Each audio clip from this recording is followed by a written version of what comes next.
ಅವರು ಅಂತಿಮ ದರ್ಶನ ಇದೀಗ ತಾನೇ ಶುರುವಾಗಿದೆ. ಅವ್ರನ್ನ ನೋಡ್ತಿದ್ದಾಗ ಅದು ನನಗನ್ಸಿದ್ದು ವೈಯಕ್ತಿಕವಾಗಿ ಅದು ಸಾವಲ್ಲ, ಹುಟ್ಟು ಅಂತ. ಯಾಕಂದ್ರೆ ಯಾವುದೇ ಕಲಾವಿದ ಅಥವಾ ಯಾವುದೇ ಕಲಾವಿದೆ ಅವರ ಜೀವಿತಾವಧಿಯಲ್ಲಿ ಮಾಡಿರೋ ಕೆಲಸಗಳನ್ನ ನಾವು ಪರದೆಯಲ್ಲಿ ನೋಡ್ಬೋದು, ಅವರ ದನಿ ಕೇಳ್ಬಹುದು, ಅವರ ರೂಪ, ಅವರ ನಟನೆ ಎಲ್ಲ ನಮ್ಮ ಸಮಾಜದಲ್ಲಿ ಚಿರಪರಿಚಿತ ಆಗ್ಬಿಟ್ಟಿರುತ್ತೆ ಅವ್ರು ಮಾಡೋ ಸಿನಿಮಾ ಮುಖಾಂತರ. ಅದು ಕಲೆಗಿರೋ ಪವರು. ಆಗಿನ ಕಾಲಕ್ಕೆ ಹಲವಾರು ರಾಜ್ಯಗಳನ್ನು ಸುತ್ತಾಡಿ, ಹಲವಾರು ಭಾಷೆಗಳಲ್ಲಿ ನಟಿಸಿ, ಹಲವಾರು ಸಮಾಜಗಳನ್ನು ಅವ್ರದ್ದೇ ಆದ ರೀತಿಯಲ್ಲಿ ತಲುಪಿದಂಥ ಮಹನೀಯ ನಟಿಯವರು, ಹಿರಿಯರು. ತುಂಬ ಗೌರವ ಅವರು ಅಂದರೆ. ಸಿಕ್ಕಿದಾಗೆಲ್ಲ ಹೀಗೆ ಒಂದು ತಮಾಷೆ ಇಲ್ಲಿ ಮಾತಾಡಿಸ್ತಿದ್ರು, ತಲೆ ಮೇಲೆ ಹೀಗೆ ತಟ್ತಾ ಇದ್ರು ಅವರು. ತುಂಬ ತುಂಬ ಸಂತೋಷ ಮತ್ತು ತುಂಬ ಚೈತನ್ಯ ತುಂಬಿದಂಥ ಒಂದು ವ್ಯಕ್ತಿತ್ವ. ನಾನು ಈಗಲೂ ನನಗನ್ಸೋದು, ಯಾರೇ ಚಟುವಟಿಕೆಯಿಂದ ಕೆಲಸ ಮಾಡಿ ಸಮಾಜಕ್ಕೊಂದು ಎಂಟರ್ಟೈನ್ಮೆಂಟು, ಸಮಾಜಕ್ಕೊಂದು ನೆನಪನ್ನು ಬಿಟ್ಟು ಹೋಗ್ತಾರೆ, ಅವರದ್ದು ವಿದಾಯ ಆಗೋದಿಲ್ಲ. ಅದು ಚಿರವಾದ ನೆನಪು, ಚಿರಸ್ಮರಣೆ ಅಂತ ಅದಕ್ಕೆ ಪ್ರಾಯಶಃ ಕರೀತಾರೆ. ಮತ್ತೊಮ್ಮೆ ಮುಗಿದೊಮ್ಮೆ ಸರೋಜಮ್ಮ, ಹೋಗಿ ಬನ್ನಿ. ಸಾವಲ್ಲ, ಇದು ನಿಮ್ಮ ಹುಟ್ಟು. ನಮ್ಮ ನೆನಪುಗಳಲ್ಲಿ ಸದಾಕಾಲ ನೀವು ಜೀವಂತ ಅಂತ ಹೇಳ್ತೇನೆ. ನನ್ನ ಜೀವನದಲ್ಲಿ ಅವರ ಇದು ಅಂದರೆ ಸುಮಾರು 30 ವರ್ಷದಿಂದ, 30 ವರ್ಷ ಪಿಕ್ಚರು. ಅವ್ರು ನಾನು ಫಸ್ಟು ನೋಡಿದ್ದೆ ಸೆನ್ಸಾರ್ ಆಗಿರಲಿಲ್ಲ. ಸೆನ್ಸಾರ್ ಪ್ರಾಬ್ಲಮ್ ಆಗಿ ರಿವೈಸಿಂಗ್ ಕಮಿಟಿಗೆ ಹೋಗಿತ್ತು. ರಿವೈಸಿಂಗ್ ಕಮಿಟಿಗೆ ಪ್ರೆಸಿಡೆಂಟ್ ಅಮ್ಮ. ನನಗೆ ಭಯ ಹೊರಗಡೆ, ಹೆಂಗೋ ಅವ್ರಿಗೂ ಇಷ್ಟ ಆಗಿಲ್ಲ, ಯಾರಿಗೂ ಇಷ್ಟ ಆಗ್ತಿಲ್ಲ ಪಿಕ್ಚರು, ಮೋಸ್ಟ್ಲಿ ಇವ್ರಿಗೂ ಇಷ್ಟ ಆಗುತ್ತೋ ಇಲ್ವೋ ಅಂತ. ಬಟ್ ಅವರು ನನ್ನ ವೆಲ್ಕಮ್ ಮಾಡಿದ್ದು ಇವತ್ತು ಮರೆಯೋಕ್ಕೆ ಸಾಧ್ಯ ಇಲ್ಲ. ಫಸ್ಟ್ ಟೈಮ್ ಅವ್ರು ನೋಡಿದ್ದೆ, ಕ್ಲಾಪ್ಸ್ ಹೊಡೆದು ಒಳಗೆ ಕರೆದು ಅವರೇ ನನ್ನ ಪರವಾಗಿ ಆರ್ಗ್ಯುಮೆಂಟ್ ಮಾಡಿ ಪಿಕ್ಚರ್ನ ಸೆನ್ಸಾರ್ ಮಾಡಿಕೊಟ್ರು. ಮತ್ತೆ ಮನೆಗೆ ಬಂದಿದ್ದೆ, ತುಂಬ ಅಪ್ರಿಷಿಯೇಟ್ ಮಾಡಿದ್ರು. ಅವತ್ತಿಂದ ಒಂಥರ ನಮ್ಮ ಫ್ಯಾಮಿಲಿ ಫ್ರೆಂಡ್ ಥರ. ಅವ್ರ ಮಗಳು ಇಂದು ಅಂತ, ಆಮೇಲೆ ಗೌತಮ್ ಅಂತ ಅವ್ರ ಮಗ, ಆಮೇಲೆ ಸಮರ್ಥ್ ಅಂತ ಅವ್ರ ಅಳಿಯ, ಇವರೆಲ್ಲ ನಮ್ಮ ಫ್ಯಾಮಿಲಿ ಫ್ರೆಂಡ್ ಥರ. ಸೊ ಅವರೇ ನಮ್ಮನ್ನು ಸದಾಶಿವ ಕರ್ಕೊಂಬರೋ ಕಾರಣನೂ ಅವರೇ ಮನೆ ನೋಡಿ ಬನ್ನಿ ಅಂತ ಹೇಳಿ ತೋರಿಸಿ ಮಾಡಿದ್ವಿ. ತುಂಬ ಅವ್ರ ಇಡೀ ಫ್ಯಾಮಿಲಿನೇ ನಮ್ಗೆ ತುಂಬ ಕ್ಲೋಸ್. ಆ್ಯಕ್ಚುಲಿ ಪರಿಪೂರ್ಣ ಜೀವನ ನಡೆಸಿದ್ದಾರೆ. ಆ ದೇವರು ಅವ್ರನ್ನ ಕರ್ಕೊಂಡಿದ್ದಾರೆ. ಇನ್ನೊಂದು ಒಳ್ಳೆ ಜನ್ಮ ಕೊಟ್ಟು ಇನ್ನೊಂದು ಶ್ರೇಷ್ಠ ಕಲಾವಿದರು ಇನ್ನೇನೋ ಹುಟ್ಲಿ ಅವರು.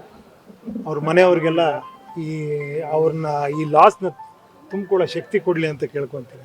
ಈಗ ಪ್ಯಾನ್ ಇಂಡಿಯಾ ಅನ್ನೋ ಸಂಸ್ಕೃತಿ ಸರ್ 1960ರಲ್ಲಿ ಎಲ್ಲ ಭಾಷೆ, ಅದೆಲ್ಲ ಗೋಲ್ಡನ್ ಡೈಮಂಡ್ ಯಾರ ಅವರೆಲ್ಲ ನೋಡಿರೋದು ಸರ್. ಕನ್ನಡದ ಫಸ್ಟ್ ಲೇಡಿ ಸೂಪರ್ ಸ್ಟಾರ್ ಅಂತಾನೆ ಹೆಸರಾಗ್ತದೆ. ಹೌದು.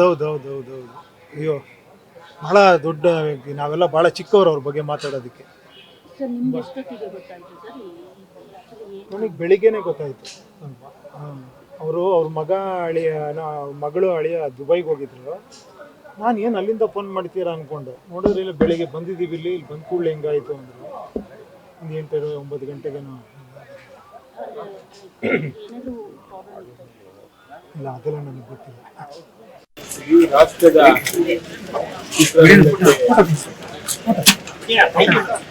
ಮಂಗಲಾರನೆ ಗೊತ್ತಾಗಿದೆ. ಈ ಒಂದು ಆಘಾತ ಬೆಳಿಗ್ಗೆ ಬಹಳ ನೋವಾಯಿತು. ಅವರೇ ನಮ್ಮ ಒಡನಾಟ 25 ವರ್ಷಗಳಿಂದ ಇರತಕ್ಕಂಥದ್ದು. ಕಳೆದ 2 ದಿನಗಳ ಮುಂದೆ ಕೂಡ ಅವರಿಗೆ ದೂರವಾಣಿ ಕರೆ ಮಾಡಿ ನೋಡಬೇಕು, ಮಾತಾಡಬೇಕು ಅಂತ ಹೇಳಿದಾಗ ಅವ್ರ ಮಗಳು ಡಾಕ್ಟರ್ ಇಂದು ಅವರು, ಸರ್ 1-2 ದಿನ ಬಿಟ್ಟು ಬನ್ನಿ, ಅಮ್ಮನಿಗೆ ಹುಷಾರಿಲ್ಲ ಅಂತ ಹೇಳಿ ಹೇಳ್ತಾ ಇದ್ರು. ನಾನು ಮೊನ್ನೆನೆ ಬರಬೇಕಾಯ್ತು, ಅವ್ರು ಹೇಳಿದಕ್ಕೆ 2 ದಿನ ಬಿಟ್ಟು ಹೋಗೋಣ ಅಂತ ಹೇಳಿದ್ದೆ. ಬಟ್ ಇವತ್ತು ಈ ತರ ಒಂದು ಅಗಲಿಕೆ ಆಗಿರತಕ್ಕಂಥದ್ದು ನಮ್ಮೆಲ್ಲರಿಗೂ ಬಹಳ ಆಘಾತವಾಗಿದೆ. ಚಿತ್ರರಂಗದ ಒಂದು ಕಿರೀಟ ಮಣಿ ಅಂತ ಹೇಳಿದ್ರೆ ತಪ್ಪಾಗಲಾರದು. ಎಲ್ಲ ಭಾಷೆಗಳಲ್ಲಿ ಕೂಡ ನಮ್ಮ ದಕ್ಷಿಣ ಭಾರತದ ಭಾಷೆಗಳಲ್ಲಿ ಅಭಿನಯ ಮಾಡಿರತಕ್ಕಂಥ ಎಲ್ಲ ಸ್ಟಾರ್ಗಳ ಜೊತೆಯಲ್ಲಿ ಕೂಡ ಮಾಡಿರತಕ್ಕಂಥ ಕನ್ನಡ ಚಿತ್ರರಂಗದ ಒಬ್ಬರು ಕ್ಯಾಪ್ಟನ್ ಆಗಿ ಏನೇ ಸಮಸ್ಯೆ ಬರಲಿ ಅದನ್ನ ನಿಭಾಯಿಸುವಂತ ಶಕ್ತಿ ಅವರ ಒಂದು ಈಶ್ವರ ಅವರ ದೈವಿಕ ಒಂದು ಭಕ್ತಿ ಏನಿತ್ತು ಇವತ್ತು ಕೂಡ ಸೋಮವಾರ ಅವರ ಮನಸ್ಸು ಇಚ್ಛೆಯಂತೆ ಈಶ್ವರನ ಒಂದು ಆಶೀರ್ವಾದ ಅವ್ರಿಗಿತ್ತು. ಅವರ ಒಂದು ಆತ್ಮಕ್ಕೆ ಶಾಂತಿ ಸಿಗಲಿ, ಅವರ ಅಭಿಮಾನಿಗಳಿಗೆ ಮತ್ತೆ ಅವರ ಕುಟುಂಬ ಸದಸ್ಯರಿಗೆ ಈ ಒಂದು ದುಃಖವನ್ನ ಭರಿಸುವಂತ ಶಕ್ತಿಯನ್ನ ಪರಮಾತ್ಮ ಕೊಡ್ಲಿ ಅಂತೇಳಿ ನಾನು ಪ್ರಾರ್ಥನೆ ಮಾಡ್ತಾ ಇದ್ದೀನಿ. Superstar in her heydays. She acted, started from Kannada, Tamil, Telugu, Hindi and so many languages. And she acted with all the superstars of those days like Dilip Kumar, Rajendra Kumar, M.G. Ramchandran, N.T. Ramarao, and of course our Dr. Rajkumar. And her pairing and acting with Rajkumar was really a treat to watch.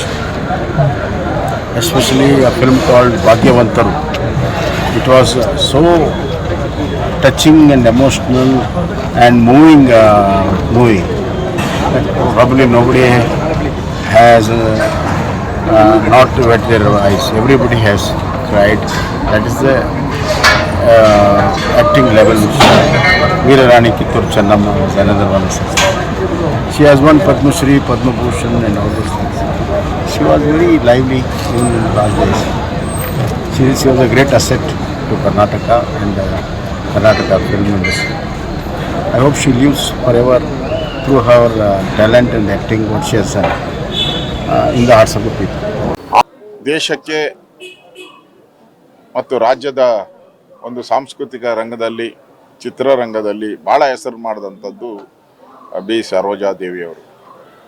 ಅವ್ರಿಗೆ ಹಲವಾರು ರಾಷ್ಟ್ರೀಯ ಪ್ರಶಸ್ತಿಗಳು, ರಾಜ್ಯ ಪ್ರಶಸ್ತಿಗಳು ಸಿಕ್ಕಿದೆ. ನನಗೂ ಪುಣ್ಯ ಅಂತ ಹೇಳಿದ್ರೆ ನಾನು ಕೂಡ ಅವ್ರಿಗೆ ಜೀವಮಾನದ ಪ್ರಶಸ್ತಿಯನ್ನು ಕೊಡೋ ಸಂದರ್ಭದಲ್ಲಿ ನಾನೇ ಅವ್ರಿಗೆ ಜೀವಮಾನ ಪ್ರಶಸ್ತಿಯನ್ನು ಕೊಟ್ಟಿದ್ದೆ. ಆ ಸಂದರ್ಭದಲ್ಲೂ ಆ ನೆನಪು ಕೂಡ ನನಗೆ ಇವತ್ತು ಇದೆ. ನಾನು ಹಲವಾರು ಒಂದಲ್ಲ 10 ಬಾರಿ ಭೇಟಿ ಮಾಡಿದ್ದೀನಿ. ಭೇಟಿ ಮಾಡಿದಾಗ ಭಾಳ ಆತ್ಮೀಯತೆಯಿಂದ ಮಗನ ರೀತಿ ನನ್ನನ್ನು ಮಾತಾಡಿಸಿದ್ದಾರೆ.